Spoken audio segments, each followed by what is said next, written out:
people are going to kill me. This is not good for hip hop. Drake understands and knows I'm not the savior of hip hop. Yo. We are ill-advised. Why? Check out the full podcast. Link below. What qualifies someone to be able to critique music? Q, I know you had a burning passion. Yes. You wanted to get something off your chest. You know, it had to do with the Joe Budden giving critique on Drake's last project. Yeah. And how Drake was so quick to discredit Joe Budden's opinion. So with the Joe Budden and Drake thing, you know, obviously Drake and Joe Budden have a history of one another. Joe Budden's pretty critical of Drake when he doesn't like his stuff. Drake's response, which I'm completely fine with, is he thinks Joe Budden had a failing rap career, that he's now bitter, jealous of Drake's success, blah, blah, blah, blah, blah, that he shouldn't be commenting, right? A lot of people online are running with it. Who is Joe Budden? Joe Budden had one hit, Pump It Up. He shouldn't be talking about Drake. If you've listened to Joe Budden's music, Joe Budden can rap his ass off. Throw on the cypher he did for BET and just like the high level of rapping, some of the best rapping I've ever heard in my life was by Joe Budden. A lot of people don't know that because what they do is they look at the numbers. They look at the Billboard numbers. They look at the fact that he hasn't come out with a whole bunch of successful albums. In reality, music is one of those few products that a human being can just listen to a lot of and gain a ridiculous amount of insight to be able to speak and express how they feel. Not only that, I go to sports a lot, and I immediately go to the example of when Michael Jordan was a GM of a team and a CEO, one of the, obviously, arguably the greatest player of all time in NBA. Most people will not debate. He wasn't a very good GM, was he? He wasn't a very good player of basketball operations in terms of picking players. How come his ear or his eye for talent doesn't necessarily match his ability to play? I don't think these two are correlated one-to-one. Drake trying to discredit Joe Budden because he didn't have a quote-unquote successful music career does not disqualify his opinion. I think it just simply distracts us from the fact that he has a personal beef with Joe Budden, and he wants y'all to know I'm shitting on him at every chance you get. I didn't have an issue with what Drake said. Yeah, no, it was a clear personal dig, but I think that we got to get out of the idea that because what Drake said in particular was, I don't want everybody to think that their words are validated. Yeah, that's what that's he crazy. Said. And I thought you were going to bring that part up because to me that's ridiculous, bro. I think that's wrong. Like if you put out a body of work and people don't like the album, you can't now say because y'all don't like the music that y'all don't know what y'all are talking about. Like, no, that's not how this works. You know what I'm saying? Just what do you think? Back to what you just said, like about, let's say I just put out Here Goes Anything, right? And then both of y'all like, that shit trash. And then you break it down why you think it's trash. I'm gonna respect it. I've had multiple studio sessions where I do a song I thought was fucking fire, and then somebody would come be real with me like, that ain't it. I ain't get mad, trash their opinion. They don't make music, but they got an ear for it. They listen, and then like I take it in and I understand what they're saying, and I go retweet that song. I think most of this stuff, like for lack of better terms, artists be butthurt over people's opinion when it really shouldn't matter. If you made music for you, you released it for you, nobody's opinion should matter. Of course, embrace the love, but also embrace the hate too. A lot of artists struggle with that criticism, especially those big artists, because they feel like nobody can touch them. People know what they're talking about. They know what they talk about. You got a bad game, you got a bad album. Just respect people's opinion, go out there and do better. I love when people critique my work because it's always something I can improve on. And if like you don't like it, you don't like it. I ain't gonna be hurt over it. I don't want to focus on Drake and Joe Budden, but they are good examples to drive this conversation. Joe Budden's critique of Drake, at least one of the critiques, was, hey, your music isn't evolving. You are 36. Your birthday is in 20 days. I Googled that too. You will be 37 years old. Get the away from some of these younger niggas and stop these 25-year-olds. We would like to hear music that is a bit more mature and maybe something relative to what it is a 37-year-old would likely be experiencing. By the way, in our album reaction or review, I had similar critique. And that episode was filmed before I even knew about any of that. Probably, yeah, we didn't know anything. And so that's what I'm saying. So I want to kick this right back. Like if somebody came to you and said, "Yo, Justin, I heard the album, bro. You not evolving properly. Like you 30.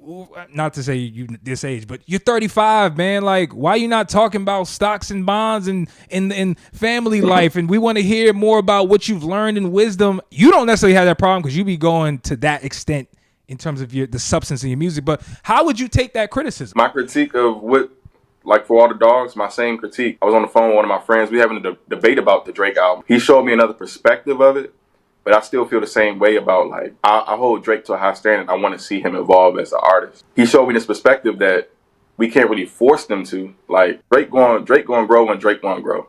Mm-hmm. You know what I mean? That's what anybody in my life, you know what I'm saying? Your friends, your family, you can't force them to go get help. You can't force them to go be the person they're capable of being. Once they make that change in their life, you see it. But Drake is so stuck on this lifestyle of, you know, Drake a joint for real. Like, let's just keep it a buck. Like, Drake a thought, you know what I mean? So he gonna be moving. Like, yeah, for sure. That's the music that we gonna get until Drake settle down and has a family, has a same dog. Same thing with Future. You see Jay-Z's music mature because Jay-Z accepted a different lifestyle. Cole, Kendrick, you know what I'm saying? Their content grew with them. So once they grow individually, that's when the content gonna grow. That's where I think a lot of people don't know how to feel about this Drake album. That's what's so fascinating about this Drake album. I don't know if people's issue with Drake's album is the lyrics or the style of music. I think listening to his album, I didn't necessarily have a problem with his lyrics. Was it super duper mature, like 40-year-old mature? No, it wasn't super mature, but he had a very mature approach to some of the things that younger adults go through. I actually had no problem with the lyrics. It was the style of music. Like, think about the song that he had with Sexy Red. Okay, should somebody at 37 be making something like that? You know what I'm saying? That style of music. Is it good to have a healthy level of distance from a love of hip hop? I think Drake is one of the artists that has a very healthy distance of love. Some artists, I think, love hip hop to a fault. Let's say Kendrick Lamar, right? I feel like Kendrick Lamar, his love for hip hop is so strong. He's very intentional with what he brings out. He doesn't want to dabble and doesn't want to have as much fun on wax. Like the song he did with Baby Keem recently, that was the first time I seen Kendrick have fun in like 10 years. Kendrick does not have fun with hip hop because I think he has a love for hip hop that is so next level that it doesn't allow him to have fun. Drake, I think, has a healthy level of just distance where he's like, I like hip hop. I'm not at the point where I love it anymore like I used to. So I can still have a little bit of fun with it. And I think some of our favorite hip hop artists, if they had a healthier level of distance between loving hip hop and just being able to, like, you know, do what you want, I think we would get a lot more funner projects. We'll get a lot more experimentation. Like the people you just mentioned, right? Whether it's Cole, Kendrick, you would probably say that they are more closer to hip hop than Drake is. Like in terms of their output, their music is coming from a different place. Like their expression, they're trying to really give you a psychoanalyst opinion of their viewpoints and what they think in a certain realm. Like, yo, you probably not gonna get no fun projects from Kendrick. Bro, Kendrick is probably having his best life right now, but when he locks in on hip hop, it takes him to a certain place where he wants to express it in a certain fashion. And I think that's what we've loved from Kendrick this whole time. For sure. Like, I don't think we can force people out of what their natural expression is, but I do think we got to appreciate Drake. I mean, you got to appreciate Drake for the versatility he's shown. And I think that's why we've never seen an artist like Drake who's been able to balance giving you the 8 a.m. in Charlotte's, satisfying people like who really like that backpack rap, and then giving you Jumbotron popping with Lil Yachty, and then giving you Sexy Red. Yeah. You know, it's like, bro, like the amount of bags he has is very impressive. Because he doesn't. But you do alienate fan bases when you do that. You do alienate. That's the key. He cares about hip hop, but he doesn't care enough to be like, if I try this, people are going to kill me. This is not good for hip hop. Drake understands and knows I'm not the savior of hip hop. Go to the other artist. I'm just going to make what I feel like making. And I'm going to go home. I have my kid. I have my life. I have my investment. Hey, now his kid's dropping music. But y'all heard Adonis dropping music now? He did. It's getting crazy out here. I think Drake never came into the game wanting to be a hip hop artist. I think Drake wanted to be a pop star. I think he's evolved in that way. I mean, the charts show that. Drake is the biggest pop star of my generation. Honestly, he's up there with Michael Jackson now. You know what I mean? So Yeah.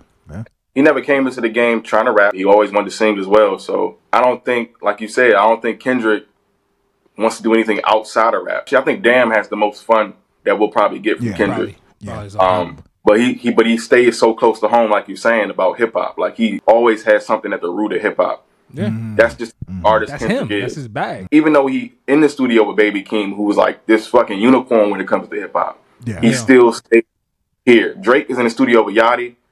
Yachty's picking his brain. He's picking Yachty's brain, and you can tell that. You can't really tell Kendrick is in the studio with Keem when you hear Mr. Morale. Yeah. Because Kendrick wants to stay there. So I think it just depends on the artist. I think about Meek Mill and Rick Ross. They never had fun. They in this pocket, but they still elevating. So it depends on the artist 100%. Some artists just have their approach to music. And from a lyricist standpoint, the person that jumps out to me when I hear someone who is a hip hop head and can give you fun lyricism, but they can give you depressing lyricism and has a lot of range, would be like somebody like Andre 3000.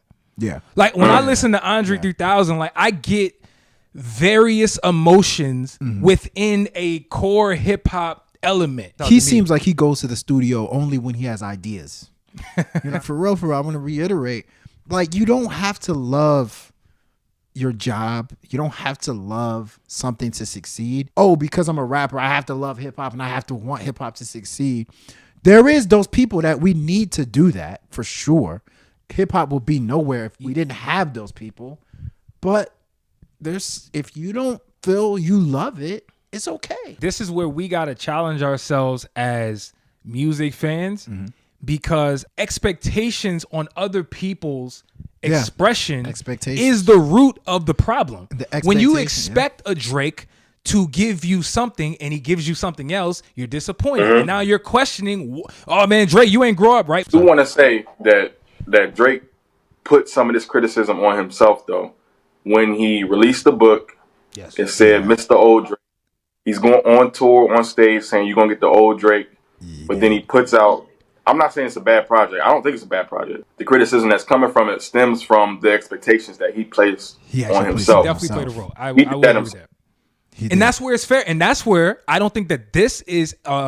nobody's wrong to call Drake out and say, bro, you didn't hit the mark on what we expected from the project. Yeah. But there are times where people don't tell you anything, and then we expect what we expect, and then we have the imaginary expectation, and they don't meet what we thought in our head, and then now we're mad. I think people have to remember, majority of the time, expectations are not met. Especially when you get that one project, that classic, after that, it's a wrap. After that, it's a wrap. Man. After that, it's a wrap. There's so many people who have their career has hit the toilet. Like it's done because of expectations. Yeah. You know who comes to mind right now? Unfortunately, and I hope I'm wrong, by the way, Roddy Ricch. Roddy Rich's expectations after dropping that immaculate debut album was so high that he unfortunately had people hype for his new music. And when the new music was nowhere near what he previously dropped, it wasn't that it was bad. Yeah. It was nowhere near the level of succinct quality and just everything you were trying to do. People say, yo, get out of here, bro. You fell off.